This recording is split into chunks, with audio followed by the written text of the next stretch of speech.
you kind of alluded to there. Do these inventory levels support the recent move in oil? And the reason I bring it up, I almost want to bring this up in sort of a tangential, sort of random way, is that here in North America, we talk about the fact that we pump so much oil, right? We are, I think you said the stat, we produce more oil than anywhere else on the planet.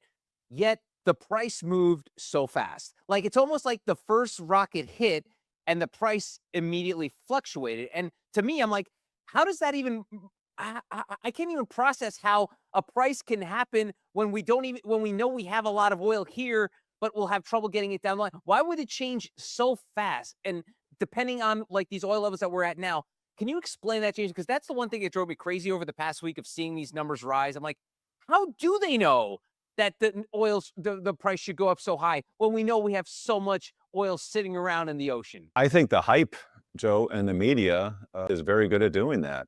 They'll bring on one talking head after the next. This talking head says oil's going to 150. Well, he gets a lot of notoriety for saying that. Well, this large bank or this professional trader thinks it's going to 150.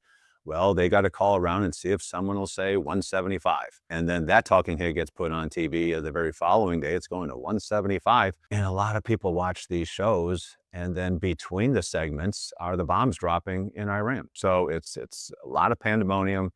I think it's panic buying. The supply demand figures simply don't justify oil at 120. But we are talking about the Middle East, and we are talking about a lot of the barrels produced in the world come from there. So if you are sitting with a position that you want to take a flyer on, maybe buying oil at 110 or 120 might be a good idea. But longer term, the futures contracts 6 months and 12 months out say you would be doing just the opposite. So we'll see how that plays out.